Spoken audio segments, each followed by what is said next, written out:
Rick Wilson had a pretty good upbringing in a nice home with two younger siblings and great parents. He did well in school, getting mostly A's, and was really into sports, which made him pretty popular in high school. He only went through a couple of rough patches growing up. The first tough time was when his high school girlfriend, who he thought he might marry someday, dumped him right before the junior prom. She hit him with the classic line, "I think it's important we see other people to make sure we really love each other." Then, Carrie showed up at the prom with her new boyfriend, a guy already in college. It took almost the whole summer and a lot of support from his family to get over seeing her dancing and kissing this new guy at the dance. About a year later, Rick was playing for his high school baseball team when a line drive smacked him right in the ear. The bone around his ear got busted up, leaving him deaf in that ear. And to make matters worse, the recovery time kept the college scouts from checking out his pitching skills. The scholarships Rick had been banking on to get through college never came through. With no scholarship in sight, Rick ended up at a state college. He'd just kicked off his junior year when the Twin Towers fell. On September 14th, Rick walked into the local Army recruiter's office with every intention of signing up. It never crossed his mind that he might not be eligible. He was a tall, solid guy, standing 6 foot and weighing in at 190. He could pump out 260 pounds on the bench press and blaze through the quarter mile in 58 seconds. The recruiter gave him a handshake and some kind words, saying, "Thanks, son. We'd have been lucky to have you on the team." But then came the rejection, all because of that deaf ear. Rick kept that rejection to himself. There was no real reason for it. He had nothing to be ashamed of with his hearing loss. But somehow, he couldn't shake that feeling of not being good enough, and it ate away at him for years. After earning his degree in finance, Rick landed a job at a local branch of the growing bank, Washington Mutual, in 2003. The mortgage market was booming at the time. Rick found himself closing about 12 mortgages each week, along with several second mortgages and home equity loans. With the economy on the upswing, Rick felt proud knowing he was helping people achieve their dream of homeownership or use their home equity to buy things like boats, new cars, or swimming pools, luxuries that were once out of reach for many working-class folks. A year after graduating, Rick crossed paths with Stacy Wallace. He was playing outfield and batting cleanup in an adult baseball league when he spotted the cute brunette in the stands, dressed in a modest blouse and not-so-modest summer shorts, chatting with one of his teammates' wives. After the game, Jeff and Jenny introduced Rick to Stacy and invited him to join them for a drink at the local pub. As Rick and Stacy sat at the table with their drinks, waiting for Jeff and Jenny, who were chatting with another couple at the bar, Stacy initiated the conversation. "It's been at least 3 years since I've been set up like this," she remarked. Rick chuckled. "They didn't even try to be subtle, but that's fine by me. I hope you're okay with it." Stacy laughed next, and Rick noticed how her bright blue eyes sparkled. "More than okay. Actually, much better than the last time." Without being mean, he was pretty much full of himself. I couldn't get a word in as he bragged about how great he was. "Well, it's understandable. He was trying hard to impress a beautiful lady." Stacy blushed. "Oh, compliments instead of bragging? Is that your approach?" As soon as she said it, Stacy blushed even more than before. Her cheeks were practically on fire as she apologized. "I'm sorry, Rick, that came out wrong. I'm a little nervous here."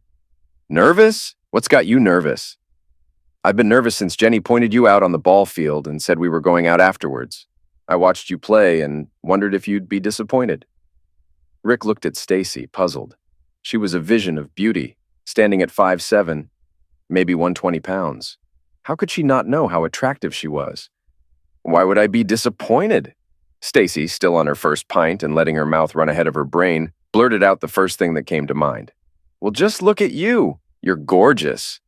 Rick felt his cheeks heat up. Now it was his turn to blush. "Oh, compliments! Is that your secret weapon?" It was the perfect timing for Jeff and Jenny to return to the table. Jenny glanced between them, trying to decipher if this was another of her matchmaking mishaps. "What's going on?" Jeff shot Jenny a warning look, ready to scold her. "I told you to stay out of it." But before he could say anything, Stacy jumped in. "Thank goodness you two came back. Rick and I were about to embarrass ourselves for years to come." Jenny, feeling puzzled, defaulted to her usual tactic when she was unsure. "Come with me. I need to use the restroom." She grabbed Stacy's arm and led her to the bathroom. Rick glanced at Jeff. "Restroom?" Jeff could only shake his head. 3 years of marriage to Jenny taught him when to keep quiet. "Don't ask." "Got it." Rick finished his drink, noticed Jeff's glass was nearly empty. and ordered two more from the passing waitress. I like her. She's funny, pretty, and there's something about those eyes and that smile. Jenny will be thrilled. She's not had much luck with this stuff. Can you enlighten me on why she's still single? The same reason as you. There are plenty of jerks and users out there. It's tough to find the right person. You seem to have found that someone. I admire you and Jenny. Jeff grinned in return. I'm one lucky guy. So, do you think things went well in there? Rick nodded toward the restroom door. I'd be surprised if they didn't. I was observing you two while I was at the bar. There's definitely a connection. Jeff glanced up. Here they come. The two women returned to the table, both with wide smiles. If there were any doubts, Stacy dispelled them when she scooted her chair a bit closer to Rick's. The four of them chatted, laughed, and drank for the next couple of hours. That was the beginning. Rick and Stacy became a couple that evening.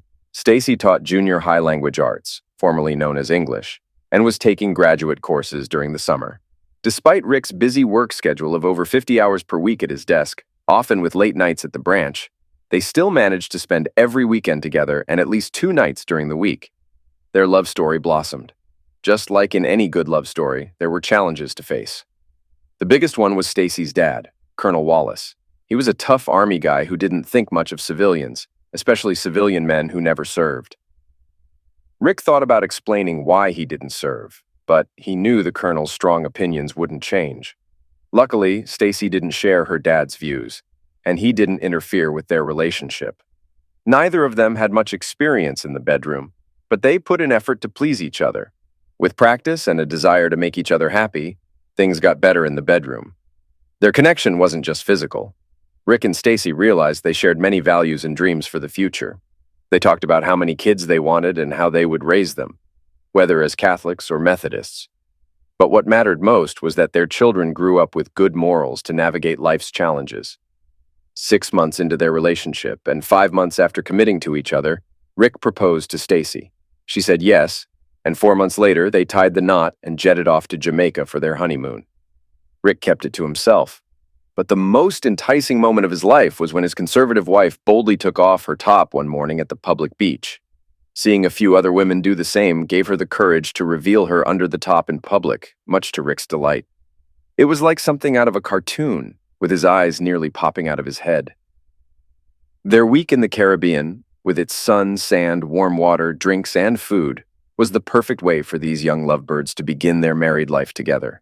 Rick was amazed that such a stunning woman, both inside and out, had agreed to spend her life with him. While wading in the clear water one day, Rick couldn't help but notice how Stacy's eyes sparkled with the same blue hue as the Caribbean Sea. He imagined growing old with her, as long as those eyes continued to smile at him. That evening, as Stacy removed the sundress she had worn to dinner, Rick felt incredibly fortunate. Stacy had only been with 2 lovers before Rick. She was one of those rare girls who made it through high school and her first 2 years of college as a virgin. Both boys had been clumsy, lacking the skill or equipment to please her. Every peak Stacy had experienced before Rick had been achieved on her own. Now, that was a thing of the past, as Rick was an attentive lover. Once the honeymoon ended, they returned home with a commitment to build a life together. Looking back with perfect vision, it's easy to criticize the choices Rick and Stacy made in the following years. But if all the experts at the Federal Reserve Bank, the Treasury Department, Congress, the White House, and nearly every financial institution missed the impending disaster that led to the Great Recession, can we really expect more from a couple who trusted those same experts? In 2007, like many other young couples that year, Rick and Stacy felt the pressure as home prices skyrocketed to outrageous levels. Worried about missing out, they made a rash decision to buy a house at the peak of the market. Why keep throwing money away on rent when they could start building equity? The house they purchased, a modest 3-bedroom bi-level, would have likely been priced at $200,000 back in 2003. But by the time the Wilsons bought it in 2007, after winning a bidding war, the closing price had soared to $420,000. Their realtor assured them they were fortunate to snag it at such a bargain price. Right after they sealed the deal on their first house and mortgage, Stacy proposed what seemed like a genius plan to both of them. She'd take a year off from teaching to finish her master's degree in just 1 year instead of spreading it over 3 summers. Plus, she'd use that time to get pregnant and spend a few months with the baby before returning to work. With her master's, she'd earn a higher salary and could teach high school. They mapped it all out on paper. The schedule, the finances, the practicalities. It all looked good. Rick was excelling in his job, having recently received a nice pay raise and bonus, so they figured they could pull it off. Everything was going according to plan, like clockwork. Then, in late November, Stacy informed Rick that her period was 3 weeks late, and she bought a pregnancy test kit to confirm it. The timing couldn't have been better. The baby was due in mid-July. Stacy could enjoy a couple of months with the newborn before returning to teaching, just as they had envisioned. But as they say, the best-laid plans often go astray. In April of 2008, the mortgage market started falling apart, leading Washington Mutual to shut down branches and lay off staff, especially in the mortgage departments. Rick was one of those let go. After 5 months of unemployment, Rick finally found a job as one of 2 assistant managers at a discount store. The pay was about half of what he used to make at the bank, and the assistant managers had to rotate shifts monthly and share weekend duties. On May 15th, Stacy went into labor, delivering Amy Wilson 7 weeks ahead of schedule. It took 3 weeks before the Wilsons could bring Amy home to the nursery they had prepared. Hospital bills piled up, and while Rick's COBRA insurance covered some costs, it fell short of what his previous plan would have paid. Stacy still managed to graduate that semester and landed a teaching job at the local high school. This allowed her 10 weeks at home with Amy before the school year began. Stacy's mom agreed to watch Amy while Rick was on day shifts at the store. The Wilsons were juggling 2 incomes, yet they found themselves grappling with an overwhelming pile of bills. Despite their efforts, their home's value had plummeted below their mortgage, leaving them trapped with no viable option to sell. Amy's ongoing health struggles, marked by colic and frequent ear infections, deprived the family of much-needed sleep, compounding their financial woes and straining the once solid bond between Rick and Stacy. With Rick's erratic work schedule, including shifts from 4 p.m. to 11 p.m. every other month, and frequent weekend obligations, their time together dwindled, reducing their relationship from partners to mere cohabitants. As Stacy embarked on her second year as a high school teacher, the introduction of Kyle Turner, the new phys ed instructor, added a new layer of tension. Kyle's imposing stature, standing at 6 feet 3 inches and weighing in at 220 pounds, coupled with his rugged appearance and perpetual hint of a beard, quickly drew the attention of female colleagues. Gossip swirled among the staff, intensifying the strain on the Wilsons' already fragile marriage. During the prep days, which were 2 weeks before classes started, most people dressed casually. Stacy wore shorts that weren't too short, but still showed off her long tan legs. Her top was also flattering, unbuttoned just enough to reveal a hint of cleavage if she bent over. Once classes began, she couldn't dress like this. But after spending the summer getting back to her pre-pregnancy shape, she felt she deserved to flaunt a little.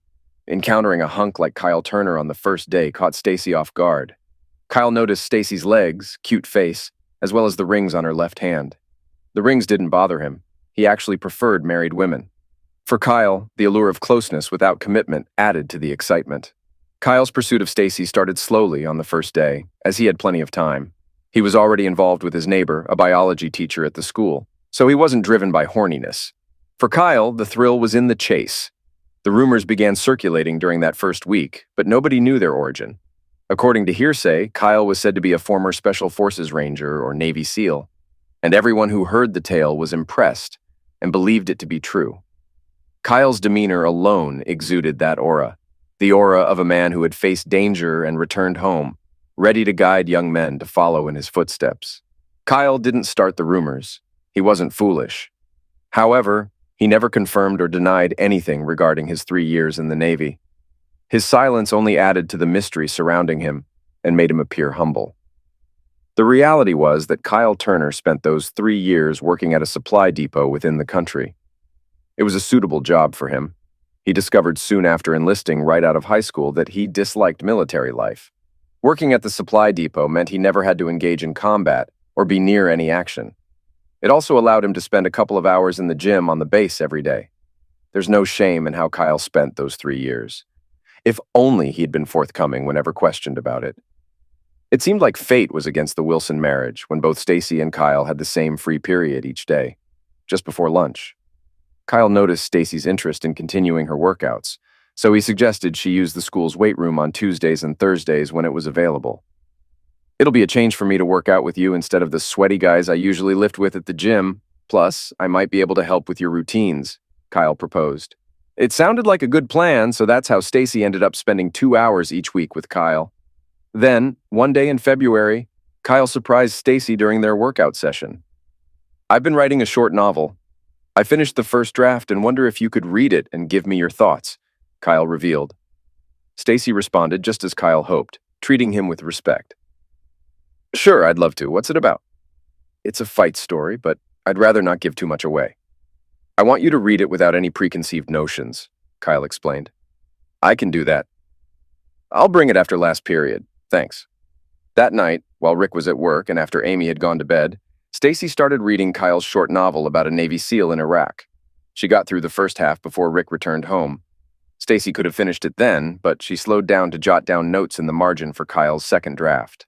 The main character, Tyler, felt oddly familiar to Stacy, almost like a blend of Turner and Kyle. The following evening, with Rick at work again and Amy asleep, Stacy delved into the second half of the novel. This part included a chapter where Tyler had some steamy experiences while on R&R in Italy. The scene was so intense that Stacy found herself dropping her editing pen and slipping her fingers into her PJ bottoms without even realizing it. During his previous R&R trips, Tyler never struggled to find a good woman to spend his time with, but the 3 weeks he spent in Italy after 5 months of fighting the Taliban surpassed all his expectations. It all began on the first night in Amalfi. Tyler and Greg North were relaxing in a cozy cafe after dinner when two young ladies approached them. "Are you two Americans?" asked the brunette, who spoke English well but had a slight French accent. After introductions were exchanged, it turned out the women were indeed French. Michelle, the brunette, seemed particularly interested in Tyler, while Leslie, the blonde, focused on Greg. They enjoyed drinks together and then hit a nightclub, dancing until 3 a.m. Eventually, Tyler and Greg escorted the ladies to the dock where their small yacht was docked. "Is this yours?" Greg inquired.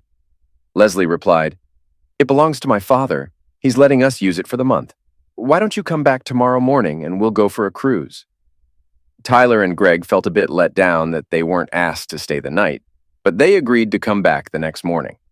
Little did they know it would be the last time they'd feel disappointed for the next 3 weeks. As they made their way down to the dock the next morning, they held their breath, hoping the yacht would still be there.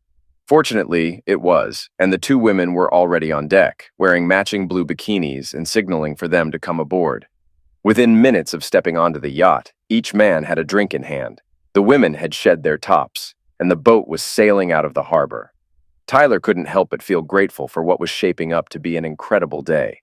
Without staring too much, he admired Michelle standing on the flying bridge, wearing just the bottom of her bikini, which barely covered half of her perfect backside.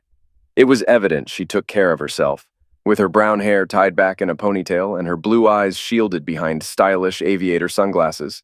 It was a gorgeous day out on the Mediterranean, with calm blue waters and the sun shining brightly. Once the boat was far enough from shore for some privacy, both women decided to go skinny dipping, dropping their bottoms without hesitation. Tyler and Greg followed suit, stripping down and joining them in the water. Michelle swam over to Tyler and wrapped her legs around his waist. Because both of them were lean, Tyler had to paddle hard to keep them afloat. "This isn't going to work, huh?" she giggled, her accent making her words sound even more alluring. "Let's head up to the swimming deck." They made their way to the back of the boat, where Tyler sat on the edge of the platform, his legs dangling in the water. He reached out and effortlessly lifted Michelle out of the water, impressing her with his strength. It was clear that Tyler's muscular physique wasn't just for show. There was real power behind those muscles. Once Tyler and Michelle returned to the boat, Greg and Leslie emerged from the cabin, still completely nude. Leslie pulled Michelle aside for a moment, and when they rejoined the group, Greg and Tyler were left wondering what was coming next. "Michelle and I were thinking it'd be awesome if you guys joined us for the next 3 weeks, touring around the Mediterranean on our boat. We'll head back to shore, you can grab your stuff, and then we'll set sail together. How does that sound?" Tyler and Greg exchanged a glance, silently agreeing before both enthusiastically responding, "Heck yeah!" And so began the most daring R&R adventure either of the two SEALs had ever embarked on. Stacy continued reading, finding the following pages filled with detailed descriptions of Tyler's encounters with Michelle. With each mention of Michelle's name, Stacy substituted her own, imagining herself experiencing the pleasure Tyler described in vivid detail. After reading the scene where they make love on the flying bridge and then lie down, gazing at the stars, Stacy reached her limit. She dropped the pages onto the bed and shut her eyes. 2 days later, when Stacy returned Kyle's draft, he could see it had the desired effect. Stacy blushed as she handed it to him. "Did you enjoy it?" Kyle tried to hide his smirk. "I did. It's a fantastic story and a solid first draft.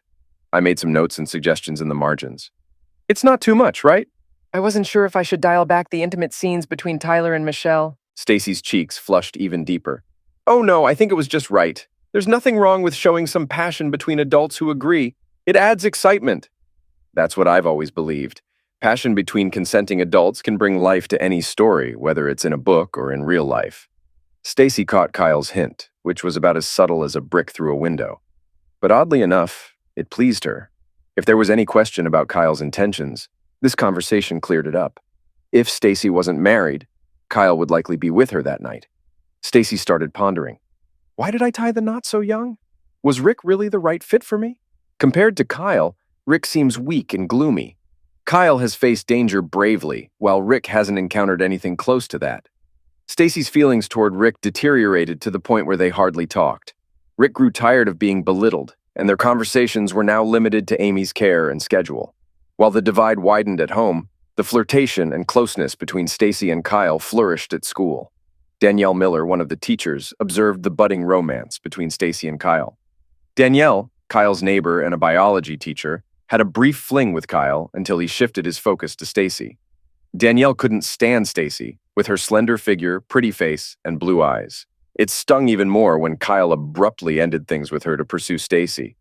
Adding insult to injury, Stacy was chosen over Danielle to be the women's tennis coach this spring. Kyle made several errors, mixing work with pleasure, abruptly ending things with a jealous ex, and not realizing her influential connections. Her uncle was a U.S. congressman. A week after Danielle contacted Uncle Fred, she had all the information she needed. As she observed their escalating romance, she patiently waited. She planned to strike once their affair was confirmed, intending to disrupt two lives. 6 weeks had passed since Stacy read Kyle's story, and 6 weeks of playful flirting followed. Kyle decided he had waited long enough. It was time to make a move. "Stacy, enough teasing. I'm booking us dinner for Thursday night. I know about your book club from your planner. We'll dine at Carmen's and then head to the Hilton across the street. I'll show you a level of intimacy you've never experienced." Stacy didn't resist Kyle's directive. She admired his assertiveness, contrasting it with Rick's passivity. Rick always asked, Kyle took charge. But she had a question. "Why the hotel? Why not your place?" "Because I have neighbors in my complex, including 3 other teachers. I assume you prefer privacy. Not yet, at least. Not while you're still married to that loser." Stacy smiled at Kyle's thoughtfulness, overlooking his insult towards Rick. Meanwhile, Kyle inwardly smirked. Once again, he painted a future with a woman without committing. He had no intention of settling down, just enjoying a few months with Stacy before moving on. Stacy was running late for practice, knowing the girls would be waiting, so she decided then and there. "It's a date." Thursday morning found Rick and Stacy in the kitchen, sipping their coffee. Amy was munching on her cereal, as messy as ever. "Rick, don't forget I have book club tonight after tennis practice. You'll need to pick up Amy from Mom's before 6 and feed her. I'll be back by 10. "I got it. What book are you discussing tonight?" Stacy hesitated at the question. Was this some kind of test? She took a sip of coffee to gather herself before responding, but there was still a sharpness in her voice. "Water for Elephants. Why do you care? You don't usually give a damn about my book club." Rick was a bit surprised by Stacy's tone, but recognized it mirrored her recent attitude toward him. "Didn't mean anything by it, just trying to be polite." With that, he grabbed his lunch, kissed Amy's head, and bolted out of the house before things escalated further. Rick's sudden departure didn't escape Stacy's notice. Initially, she felt irritated by his exit without a goodbye. Then it dawned on her how she likely hadn't exchanged any kind words with Rick in weeks. Just before first period, Kyle popped into Stacy's classroom. He scanned the room to ensure privacy. "We've got a table reserved at Carmen's for 6, and a room booked across the street at the Hilton. Don't be tardy for dinner. I know you've got to head back home tonight, and I've been waiting months for this chance to have you all to myself. I need to be home by 10. Should we skip dinner?" Stacy chuckled softly, mindful that the door was still open. "Nice try, pal, but I'm looking forward to a decent meal with a couple of glasses of wine and no kids." And afterwards? Same goes. Now scram. Stacy couldn't fathom how she managed to keep her composure all day, even through tennis practice. She dismissed the team a few minutes early, just before 5 o'clock. Everything proceeded according to plan. Following tennis practice, Stacy waited until all the girls finished in the locker room before swapping her sweats for the little black dress she last wore when Rick treated her to the Crystal Room for New Year's Eve. Was that almost 3 years ago, back when they had the cash for such outings? It marked the last time she donned the CFM 4-inch heels with thigh-high black stockings. Giving herself one final once-over in the full-length mirror, Stacy knew Kyle Turner would appreciate what he'd see tonight, especially when the dress came off. She gazed at her reflection, attempting to reassure herself. I deserve this. Her school clothes were packed in the small travel case. She'd shower and change at the hotel before heading home. Her hair was neatly styled in a ponytail, eliminating the need to wash and dry it afterward. After locking up the building, Stacy headed toward her car when a blue Honda pulled up. Angel Martinez, one of the senior tennis team members, practically leaped out of the Honda. Mrs. Wilson, thank goodness I caught you before you left. I left my ethics class textbook and notes in my locker, and I have a test tomorrow. Can you let me in so I can get it, please? Stacy was embarrassed getting caught by one of her students dressed like this. She told Angel to follow her and walked back to the locker room with Angel chattering all the way. Mrs. Wilson, you look so elegant tonight, on a weeknight. Are you and Mr. Wilson celebrating something special tonight, like an anniversary or something? Before Stacy could answer, Angel kept on chattering.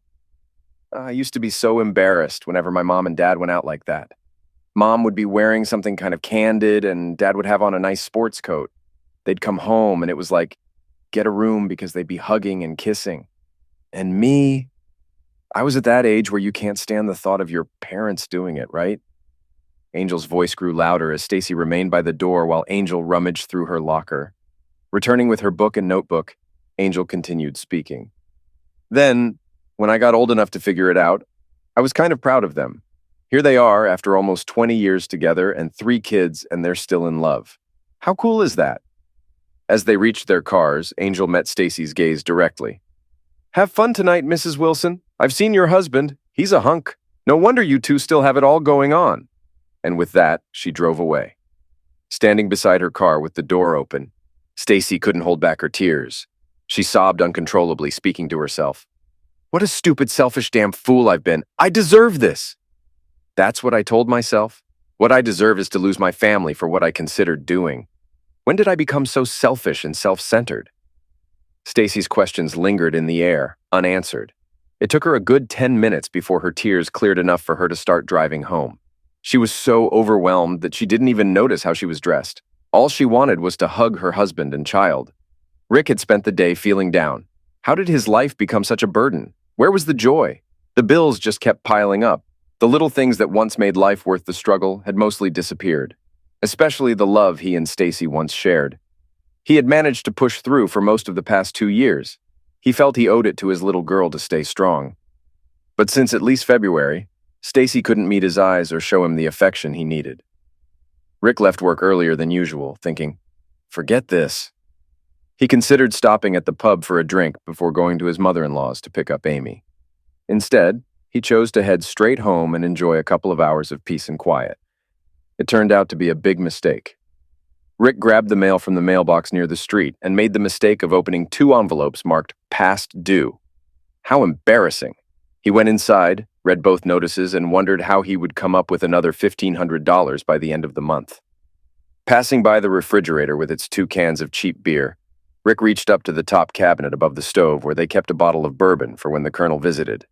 An overwhelming sense of despair and sadness washed over him after he took the first shot of liquor. He poured himself a second shot. For the past 3 months, Rick had been thinking a lot about it. He knew the why, he knew the how. The only decision left until this evening was the when. Why? Well, the primary reason, Rick would be more valuable dead than alive. The Wilson family's desperate financial situation would be alleviated by an infusion of money once the life insurance was paid out. Another reason, life simply wasn't worth living anymore.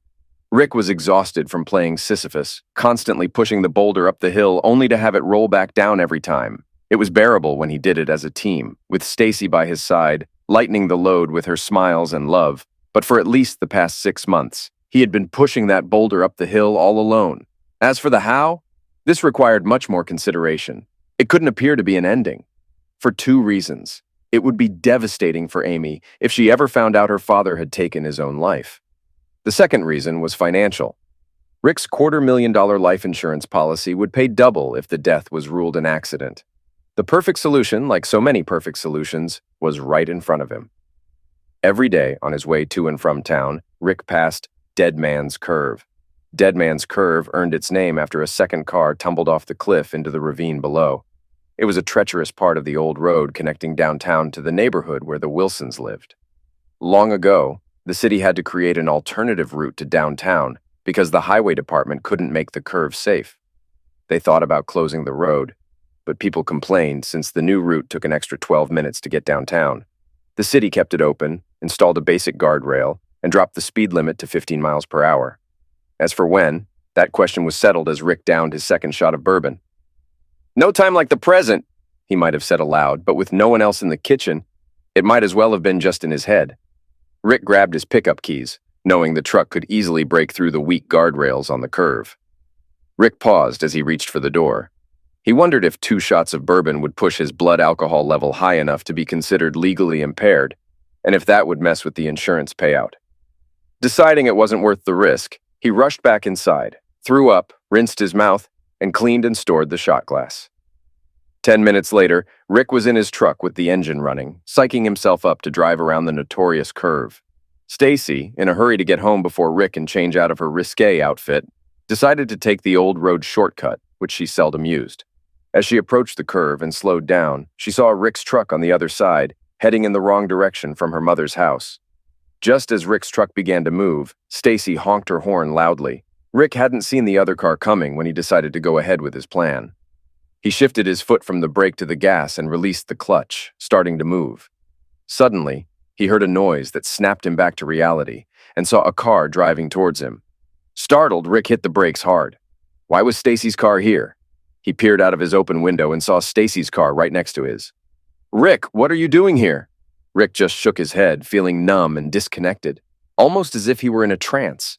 He couldn't focus on Stacy's words. "Rick, where is Amy?" Panicked by a sudden awful thought, Stacy leapt from her car and rushed over to Rick's truck, peering inside. Rick hadn't responded. He just gazed at his wife, noticing her dress. "Richard, come home. We need to talk." Stacy drove back to their place and waited until he turned his truck around before trailing him home. Once inside, she swiftly changed in their bedroom and joined Rick at the kitchen table 5 minutes later. She quickly dialed her mother. "Mom, can you watch Amy tonight, please?" Then took a seat. Before she could utter a word, Rick spoke up. "You look nice tonight. Haven't seen that dress since before Amy. Skipping book club, huh? You got a date?" It wasn't the time for lies. "Yes, I did. I'm sorry." Stacy's tears welled up. Her crying didn't soften Rick's mood. He was angrier and more upset than ever before. "You packing up?" Stacy realized the gravity of the situation. "No, no way. I want to stay. Please, I know I messed up and I know things have been rough, mostly because of me. I want you to know I want to fix our marriage and I never cheated on you physically." "But you've been emotionally cheating, right?" "Yes, I'm sorry, and I'm ashamed." "Tell me about it and tell me who he is. Then I'll decide if there's a shot for us." Stacy spilled everything to Rick, not holding back, including what made her change her mind. Rick listened quietly. When Stacy finished, apologizing once more, she couldn't wait any longer. "That's all of it, Rick. Now it's your turn. Why were you at the curve?" Rick confessed how he felt like giving up and planned to end it tonight. Before he could finish, Stacy was in his arms, crying on his shoulder. She looked into his eyes, pleading. "Please, Rick, I love you. Let's commit to each other again and try to be friends and lovers like before. I can't imagine life without you." Rick was relieved to hear Stacy's desire to stay together, but had to ask. "How do we do that?" "First, we swallow our pride and ask for help. Not much pride in trying to off oneself, and forgive me, and none in planning to meet a lover in some hotel, so pride shouldn't be an issue. Who do we ask for help?" Rick's words about the hotel hurt, but Stacy knew she deserved it. "We'll ask Mom. Last time she offered to lend us money, we were too proud to accept. She inherited money from Grandpa. It's in CDs. She said she'd lend us what we need at 3% interest, same as what she's getting from the bank. And we won't have to pay back the principal until we're stable. We'll use most to pay off debts except the mortgage, and some for marriage counseling. We need help, Rick. We can't handle this alone. Rick didn't agree right away. They spent the next week weighing the pros and cons. Finally, they agreed, realizing they needed a third party to tackle their trust issues. How could Rick trust Stacy again after her emotional affair and almost cheating? Just the thought made him feel sick. And how could Stacy trust Rick? He nearly took his own life. Could she rely on him for her and their daughter's safety? She struggled with the fear of what he might do. Before all this, other events reached a climax. Friday morning, during Stacy's free period, chaos erupted. Kyle stormed into Stacy's classroom furious. Unaware of the students in the back, he unleashed his anger. "Where the heck were you last night? I got stood up at the restaurant, sitting there alone like a fool, and I even paid for the hotel room, waiting there, hoping you'd show up." The two students fled the room, startled. Kyle should have left, but he continued his tirade. His ranting caught the attention of the vice principal, who intervened. "Miss Wilson, Mr. Turner, my office now!" she yelled over the commotion. News of the argument spread rapidly, although it got twisted along the way. Danielle Miller seized the opportunity to reveal Kyle's military background, courtesy of Uncle Fred. Anonymously, she disclosed that Kyle Turner served as a clerk stateside, not the heroic image he portrayed. People felt deceived by Kyle, even though it was more of a lie by omission. Any sympathy he had vanished quickly. His outburst in front of students and threatening remarks sealed his fate. Without tenure, Kyle was dismissed that very afternoon. Stacy's situation was less severe. She received counseling but was allowed to remain with a warning to avoid future incidents. Stacy's mother did lend them the money, which they used to pay off their debts. They also started seeing a marriage counselor, who helped them reconnect and rediscover their love. A pivotal moment came a couple of months later during a visit to Stacy's parents. While in the den with her father, Stacy's raised voice caught everyone's attention in the kitchen. "Papa, it wasn't Rick's fault the economy went downhill and Amy was born premature. He supported my decision to quit my job and go back to school. He works over 50 hours a week at a job he hates just to help us stay afloat. He's been nothing but a loyal husband and a great father. If you can't respect a man like that, then I feel sorry for you. If I hear one more negative comment about my husband from you, you won't see me or your granddaughter again." Stacy rushed into the kitchen, took Amy from her mother's arms, and told Rick they were leaving. "I won't tolerate his insults anymore. Sorry, Mom." She headed out the door and put Amy in her car seat. Rick kissed his mother-in-law on the cheek before following Stacy with a big smile. It was the first time Stacy had ever stood up to her father on Rick's behalf. Describing how that one incident altered Rick's sense of self-worth is difficult. However, the newfound belief in his marriage and in himself spurred him to seek out a better job, with Stacy cheering him on. Just 3 months after the incident with the in-laws, Rick landed a job as the head of corporate sales at a growing credit union. With the economy on the upswing, his salary and bonuses combined to surpass his previous income. Fast forward 2 years from that unforgettable evening at the Curve. Through careful budgeting, the Wilsons managed to pay off more than half of what they owed Stacy's mother. A year of counseling equipped them with the tools needed to build trust in each other again. Now, Stacy didn't fret when Rick went out with Amy, and Rick felt at ease on Stacy's book club nights. One evening, returning home, Rick found his favorite meal cooking and Amy away at her grandparents'. The colonel had learned to keep quiet, respecting his wife's demand to stay silent if he wanted to spend time with his granddaughter. Stacy motioned for Rick to take a seat. "Rick, I've been thinking things through and I've got a plan. I want us to have a second honeymoon and expand our family with another child." Rick was taken aback by both of Stacy's requests. "Can we afford to do either of those?" Stacy was relieved Rick didn't outright reject the idea. "I've been looking into it and we can get a 6-day, all-inclusive trip to Jamaica for under $2,000. Rick grinned, imagining the prospect of spending 6 days alone with his wife. It had been 4 years since they had more than just a night to themselves. "All right, go ahead and book it if you haven't already. Now about this second child idea. We always talked about having 2 kids. I got worried after Amy's health scare, but I spoke to my doctor, and she said there's less than a 5% chance our next child would be premature. Most women who had a premature first baby go full term with their second. Plus, my school insurance covers a lot more now. Even if there are problems, most of it would be taken care of." "Can I say yes to the vacation now and think about the second child later?" Stacy agreed. And that's how they ended up back on the same Jamaican beach 4 weeks later. On the plane ride there, Rick surprised Stacy. "Let's skip the birth control this week, babe. Maybe we'll get lucky and give Amy a little brother or sister." Stacy was speechless, tears welling up as she hugged and kissed Rick. "Thank you." If Rick wondered whether this trip could surpass their honeymoon, he didn't need to worry. Within 5 minutes of settling into their loungers, Stacy had already taken off her top. At dinner that evening, Stacy wore candid sundress imaginable. On the third morning, Stacy woke Rick up soon after sunrise and dragged him to a section of the beach they hadn't explored before. Stacy completely surprised Rick when she removed her bikini top and bottom before running into the warm water. Rick snapped out of his daze, dropped his trunks, and joined Stacy. As they treaded water, Rick couldn't help but ask, "How did you find out about this?" "That woman I was chatting with last night, Janice, told me. She and her husband come down here most mornings." "Is this allowed?" "Janice said as long as you're dressed by 9 when the locals show up, no one cares. But she did warn us to keep an eye on our suits back on the beach. One couple got a surprise when some kids ran off with their suits." Rick didn't like the thought of being stranded without clothes, wondering how they'd make it back to their resort if they lost everything. "Let's swim closer to shore, just in case." Stacy chuckled before turning and swimming backstroke toward the shore. When Rick caught up with Stacy, he had a question. "Do you think we'll bump into your friend and her husband?" "Not if we're gone by 8.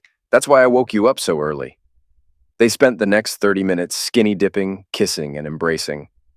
Not wanting to risk it, they put their swimsuits back on and jogged back to the resort. Once in the room, they undressed, showered, dried off, and returned to bed. It's possible their second child, a boy they named Richard Jr., was conceived that morning.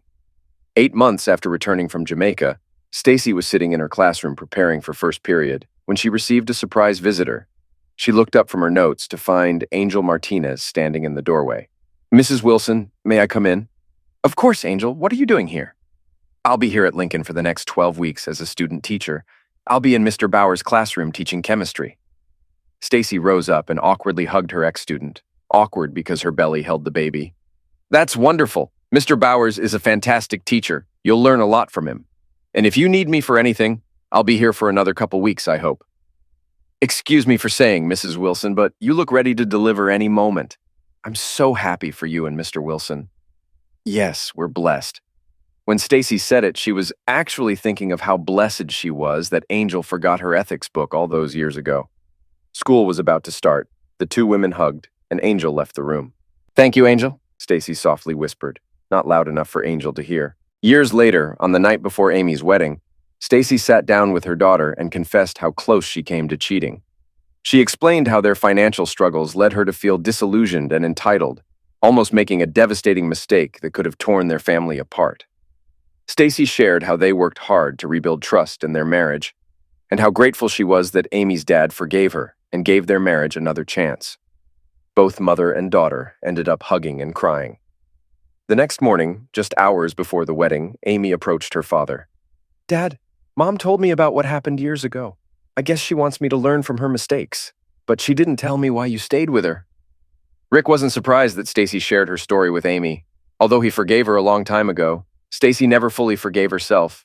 It was typical of her to use her own mistakes to caution Amy against life's temptations, even if it meant exposing her own flaws. "Well, if your mom had gone into that hotel room, things would have been much harder, maybe even impossible, but she didn't. And not only did she say sorry for almost cheating, she apologized for everything leading up to that night. Most of all, I thought about what life would have been like without you and your mom. I'm sure I would have been really lonely and sad. Instead, I've been happier these past 20 years than any man deserves, especially considering how close I came to messing it all up." "What do you mean?" "Let's just say our marriage hit a rough patch. Today's not the right day to go into all the mistakes your dad made or almost made. Let's focus on having a great wedding, and I promise someday we'll sit down and I'll tell you why your mom is the best wife ever." Amy reluctantly agreed, silently promising herself that she'd buy her dad that drink soon and hear his story. Rick pondered whether he'd share the whole truth with Amy, the secret he'd never told anyone else. A couple of days after Stacy's confession, Rick stormed into Kyle Turner's apartment, ready to confront him, only to discover that Turner had already skipped town.